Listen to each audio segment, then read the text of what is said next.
कुंभ राशि वाले मेरे मित्रों, स्वागत करते हैं आप सभी का मंथन भिंड यूट्यूब चैनल में। बंधुओं, भूत प्रेत, तंत्र मंत्र, टोना टोटका या किसी प्रकार की तांत्रिक क्रिया सब कुछ मिटा देती है यह एक गुप्त चीज। बस इसे हमेशा अपने साथ रखना दुनिया का सबसे बड़ा रक्षा कवच है यह। और जिस दिन से आप इसे अपने साथ रखना शुरू करेंगे उसी दिन से इसका प्रभाव अपने जीवन में आप महसूस करेंगे, इस बात का हम वादा करते हैं। तो जयकारा बोलो माता रानी का, जगत माई महामाई माँ भद्रकाली की जय बोलो, माता रानी के सांचे दरबार की जय बोलो। बंधुओं, बड़े ही भाग्यशाली होते हैं वो लोग जिन्हें कोई राह दिखाने वाला होता है, तकलीफों से बाहर निकालने में मदद करने वाला होता है।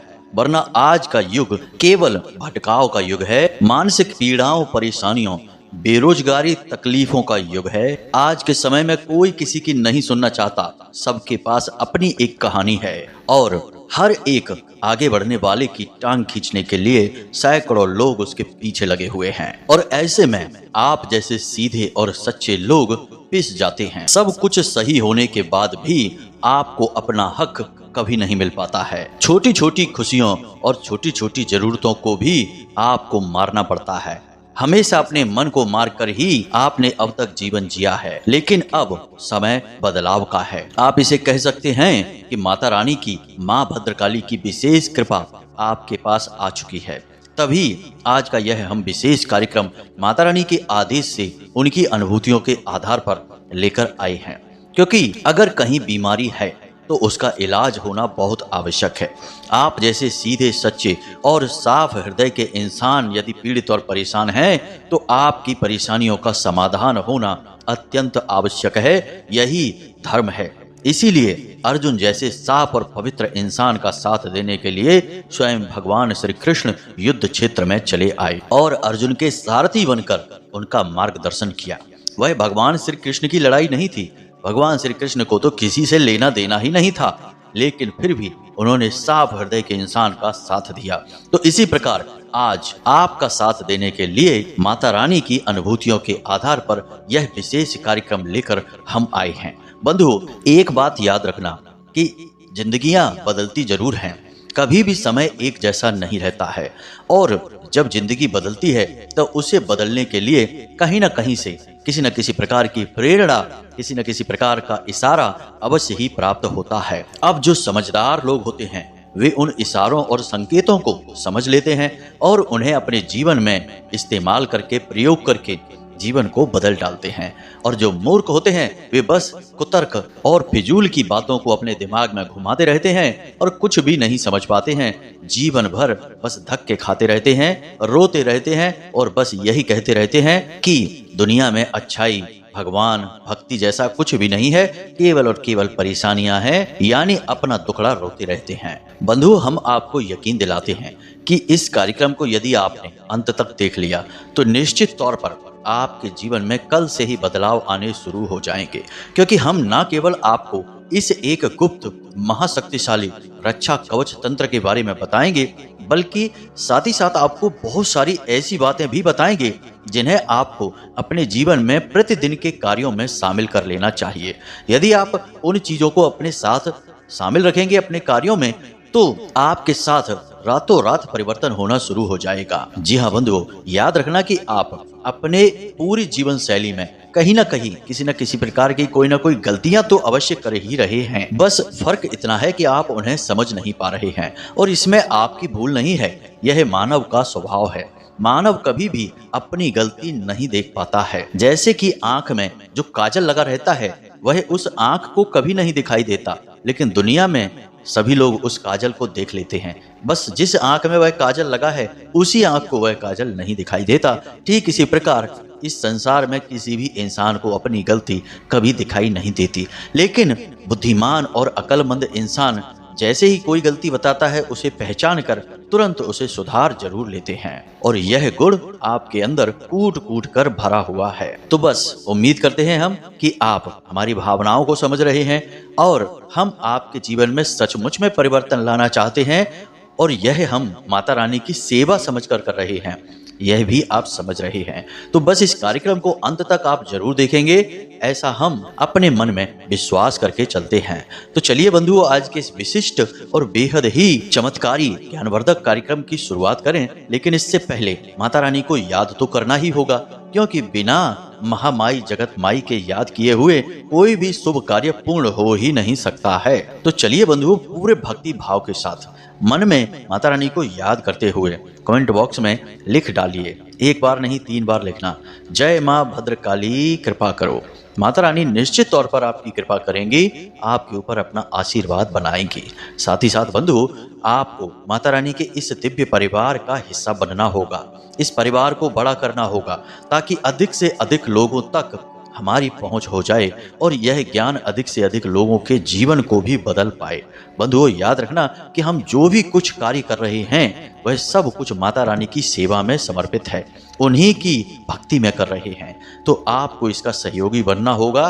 तो यदि आप इस चैनल कार्यक्रम पर पहली बार आए हैं तो आप इसे सब्सक्राइब अवश्य कर लें। बगल में जो सब्सक्राइब का बटन है उसे दबा दें। ऐसा करते ही आप हमारे और माता रानी के इस दिव्य परिवार के सदस्य बन जाएंगे। और यकीन मानिए, हम वादा करते हैं आपसे कि आज आप इस चैनल को सब्सक्राइब करिए और कल से ही अपने जीवन में परिवर्तनों को महसूस करिए। तो चलिए जल्दी से चैनल को सब्सक्राइब करिए, फिर आगे बढ़ते हैं। तो बंधुओं, अब ध्यान से सुनिए, जो हम आपको बताने जा रहे हैं वह पूर्ण रूप से वैदिक और शास्त्रीय पद्धतियों पर आधारित है और हमारे साधना के अपने निजी अनुभवों पर भी आधारित है। तो सबसे पहले बात करते हैं इस प्रकृति के सबसे मूल तत्व की, यानी कि यह संपूर्ण चराचर ब्रह्मांड जिन मूल तत्व से मिलकर बना है उनका नाम है शिव। और शिव के अंदर शक्ति समाहित है जिससे शिव संचालित होते हैं।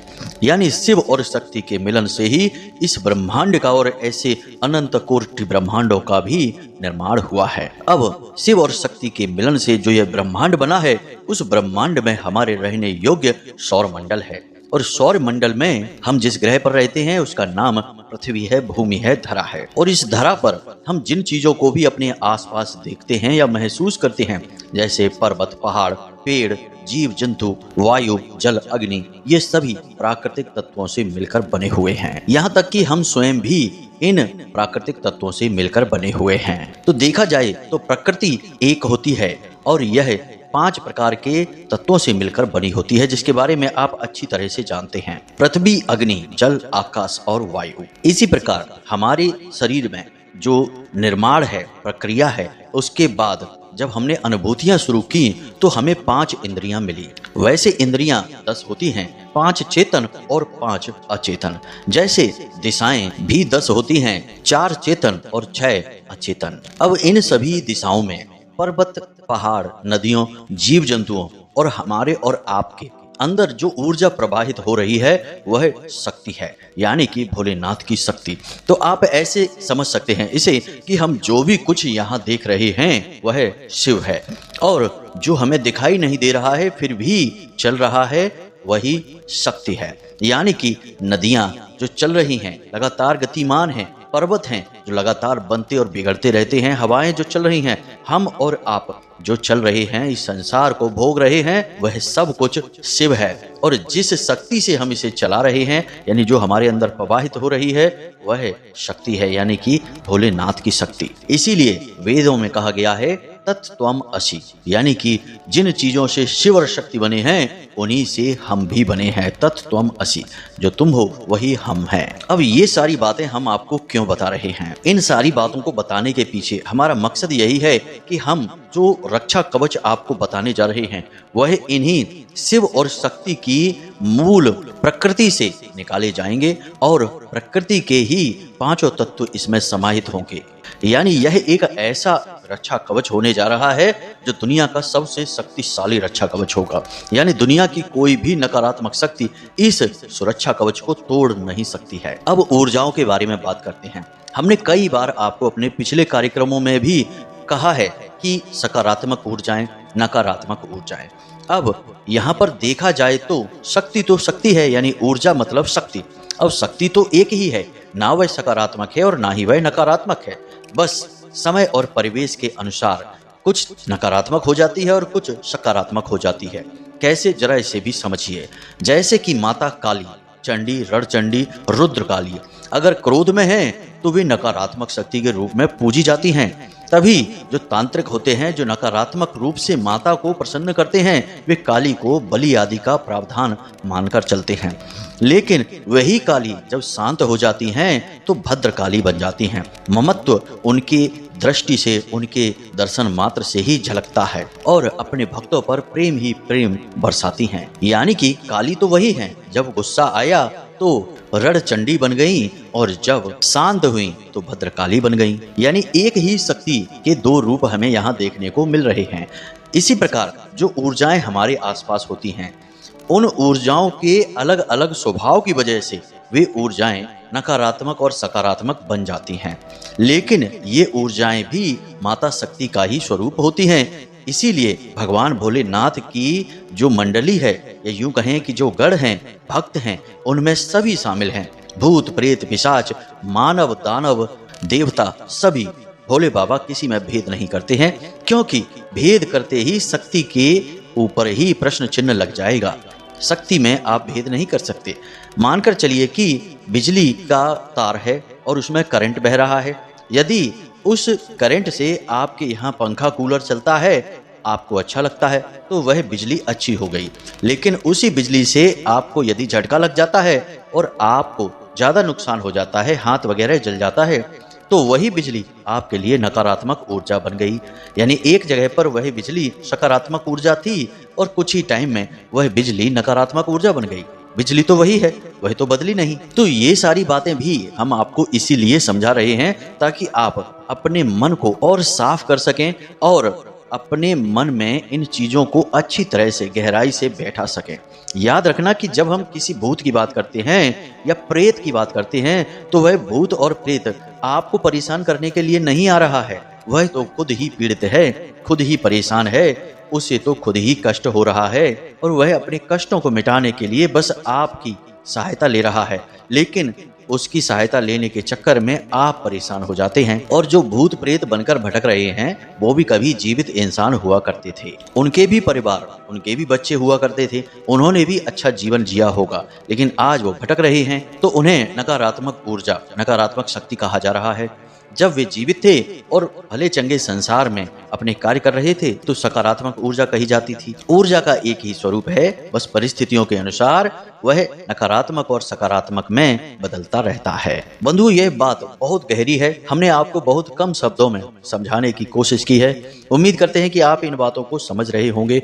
अब हम आगे बढ़ते हैं और आपको बताते हैं उस एक सुरक्षा कवच के बारे में। फिर कुछ जरूरी सावधानियों के बारे में भी चर्चा करेंगे, क्योंकि याद रखना बंधु, जो चीजें जितनी अधिक शक्तिशाली होती हैं, उनके साथ उतनी ही अधिक सावधानियां भी रखनी पड़ती हैं। क्योंकि सीधी सी बात है, अग्नि कितनी शक्तिशाली होती है, सब चीजें जला देती है। अगर आपको उसका प्रयोग करना आता है तो आप उसी अग्नि से भगवान के लिए दीपक जलाएंगे, उसी अग्नि से अपने लिए भोजन बनाएंगे। और यदि आप भूल चूक करेंगे, गलती करेंगे, तो वही अग्नि आपके हाथ को भी जला सकती है, घर को भी जला सकती है। तो बस कोई शक्तिशाली प्रयोग जब हम अपने जीवन में लाते हैं तो वह अग्नि को अपने जीवन में लाने के समान होता है। यानी शक्ति का शुद्ध स्वरूप आपके जीवन में आ जाता है। अब जब शक्ति का स्वरूप आपके जीवन में आएगा तो आपको शक्ति के नियमों का पालन भी करना होगा। इसीलिए हम आपसे कह रहे हैं कि आप सारी बातों को विस्तार से समझना। अब इन बातों से आपको डरने की कोई जरूरत नहीं है। कोई आपको प्रताड़ित नहीं करेगा, ना ही कोई परेशान करेगा। बस होगा यह कि यह प्रयोग निष्फल हो जाएगा, इसके लाभ आपको प्राप्त नहीं होंगे। अब यह कोई नकारात्मक प्रयोग नहीं है, यह पूर्ण रूप से सकारात्मक प्रयोग है और बाबा भोलेनाथ और माँ शक्ति पर ही आधारित है। तो यह आपको हानि कुछ नहीं पहुंचाएगा।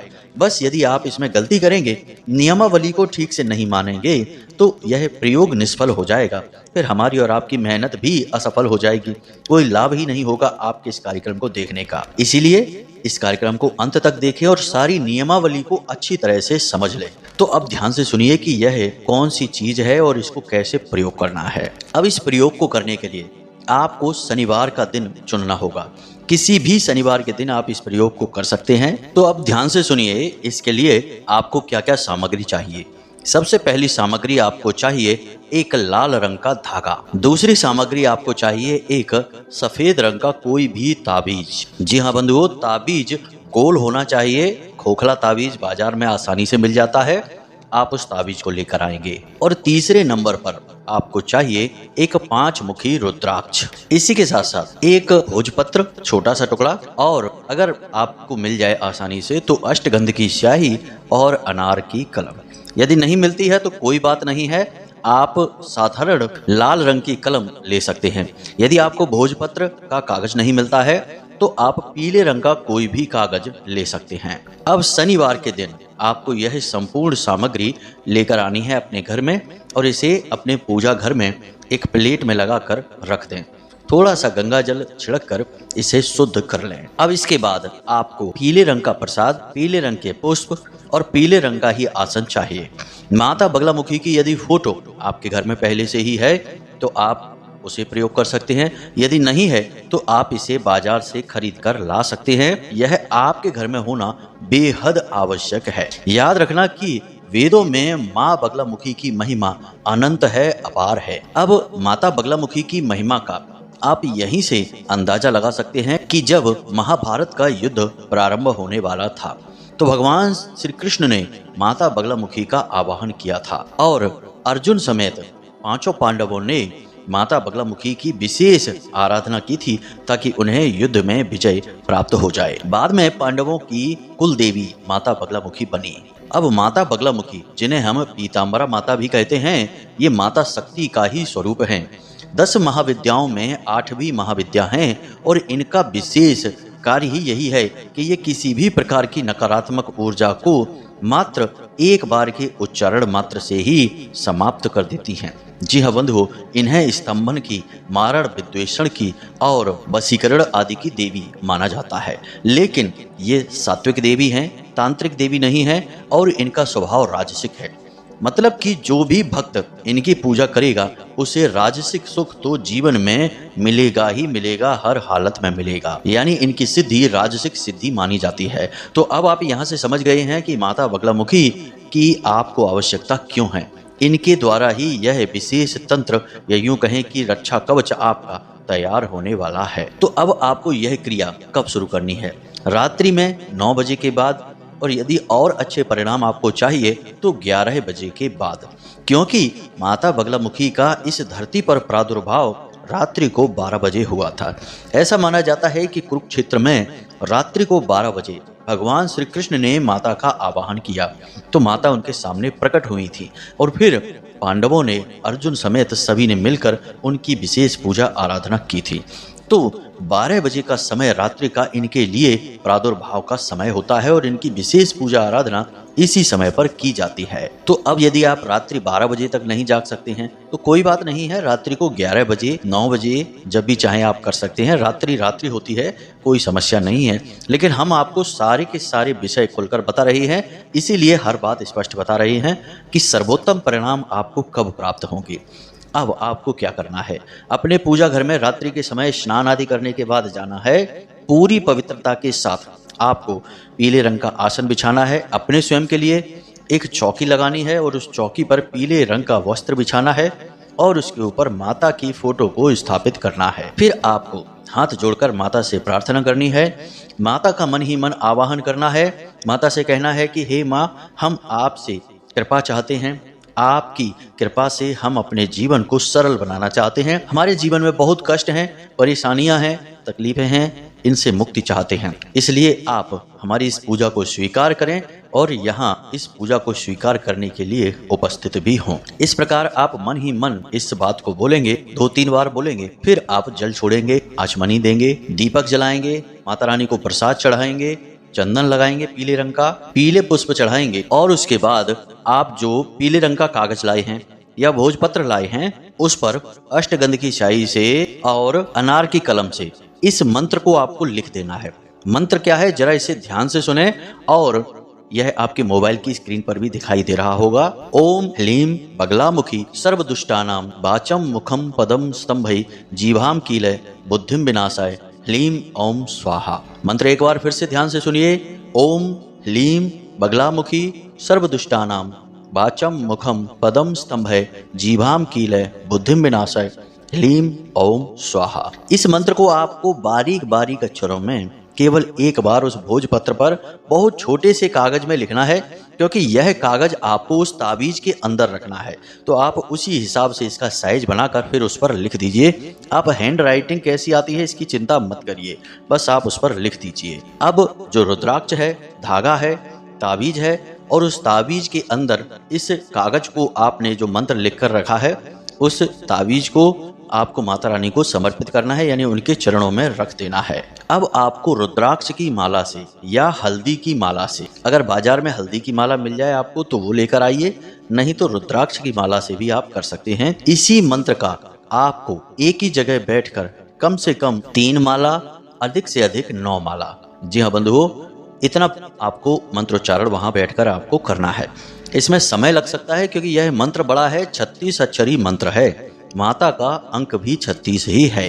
तो आप इसकी 3 माला तो कर ही लें कम से कम, तभी यह प्रयोग कामयाब होगा। अब 3 माला आप इस मंत्र की जाप जब तक करेंगे तब तक आपके सामने जो दीपक जल रहा है घी का, गाय के घी का दीपक जलाना है, उस दीपक को बुझने मत देना, और उस दीपक के अंदर आप 2 लौंगे अवश्य डाल दें, यानी 1 लौंग का जोड़ा उस दीपक में डाल दें। बस अब आपका जब माला जाप समाप्त हो जाए तो आप माता रानी का विसर्जन कर दें, यानी कि मंत्र से विसर्जन करना है।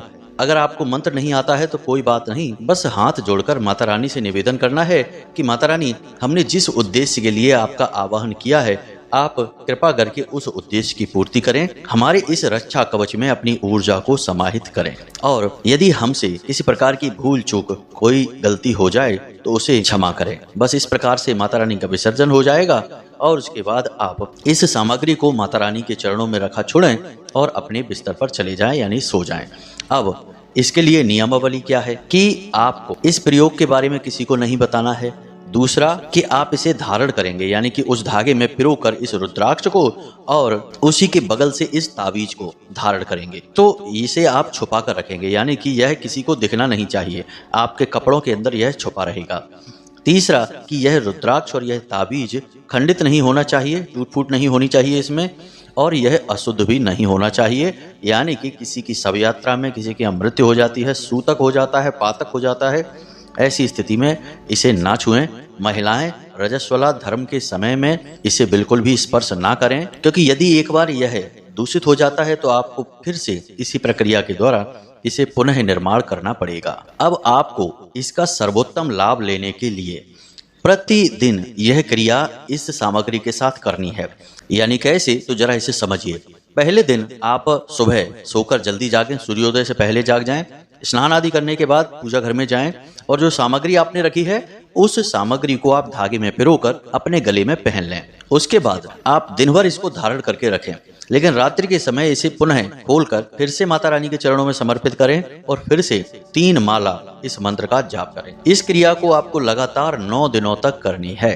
जी हाँ बंधुओं, यदि आप 9 दिनों तक लगातार इस क्रिया को कर सकते हैं तब तो यह आपके लिए ब्रह्मास्त्र के समान रक्षा कवच मजबूत हो जाएगा, कोई आपका बाल बांका नहीं कर पाएगा। बाकी इसका परिणाम आपको पहले दिन से ही दिखाई देना शुरू हो जाएगा। जब आप इसे धारण करके अपने काम पर निकलेंगे तो आप चमत्कारी रूप से महसूस करेंगे कि परिस्थितियां अचानक से बदलने लगी हैं, लोग आपके सामने खड़े ही नहीं रह पा रहे हैं, कोई नकारात्मक व्यक्ति आपके सामने ही नहीं आ सकता है, और आपके जीवन में सब कुछ सकारात्मक होना शुरू हो जाएगा, क्योंकि अब स्वयं बाबा भोलेनाथ और माता शक्ति की ऊर्जा आपके साथ चल रही है। अब आपका कोई बाल भी बांका कर भी कैसे सकता है। लेकिन यदि आप 9 दिनों तक इस क्रिया को कर लेते हैं तब आजीवन आपके आसपास रक्षा कवच तैयार हो चुका है, आप बेफिक्र हो जाइए। अब इसकी नियमावली क्या है, इसे आप ध्यान से समझिए। सबसे पहली चीज कि बिना मतलब में झूठ मत बोलना। झूठ और वाचाल लोग हमारे हिंदू सनातनी परंपरा में पसंद नहीं किए जाते हैं, देवी देवता ऐसे स्वभाव को पसंद नहीं करते। दूसरा कि स्वच्छता का विशेष ख्याल रखें, प्रतिदिन स्नान करें, पूजा पाठ अवश्य करें, और स्नान आदि के समय, शौच आदि के समय इस सामग्री को अपने हाथ से ना छुएं। उतार कर यदि इसे रख सकते हैं तो ज्यादा बेहतर होगा। तीसरा कि जुआ, शराब, वेश्यावृत्ति, पर स्त्री गमन और नकारात्मक लोगों की संगत, इसे आपको तत्क्षण त्याग करना होगा, तभी यह रक्षा कवच आपके ऊपर कार्य करेगा। और बस इसकी शुद्धता का ख्याल बनाकर रखें, गलत कार्यों को ना करें, जो आपके मन में अच्छी बातें आ रही हैं उनके ख्याल में रहें, ईश्वर का नाम स्मरण करते रहें, जो भी आपके आराध्य हैं उनका नाम, उनका मंत्र और उनके भजन स्मरण करते रहें। बस इसी से आपकी चित्त शुद्धि रहेगी, और जब आपका चित्त ही शुद्ध है, स्थिर है, तो फिर जीवन में सब सकारात्मक होगा। स्वयं भगवान आपके जीवन में वास करने लगेंगे। तो बस यही थी सारी जानकारी जो आपके रक्षा कवच और आपके जीवन के बदलाव के लिए है। उम्मीद करते हैं कि सारी जानकारी आपको अच्छी तरह से समझ में आ गई होगी। यदि नहीं समझ में आई है तो कोई बात नहीं है, आप प्रश्न करके पूछ सकते हैं, या फिर डिस्क्रिप्शन में दिए गए व्हाट्सएप नंबर पर मैसेज करके भी पूछ सकते हैं। जो अति आवश्यक और जरूरी प्रश्न है उनके जवाब हम अवश्य देंगे। बाकी हम माता रानी की साधनाओं सेवाओं में अधिक व्यस्त रहते हैं, तो समय कम मिल पाता है, तो सभी के प्रश्नों के जवाब दे पाना भी संभव नहीं होता है। माता रानी चाहेंगी तो आगे व्यवस्थाएं सारी बनेंगी, तो आपको प्रश्नों के जवाब भी मिलेंगे, आपसे फोन पर बात भी होगी। तो उम्मीद करते हैं कि आप सारी बातें हमारी समझ रहे हैं। इसी के साथ साथ आज के इस वीडियो से विराम लेते हैं।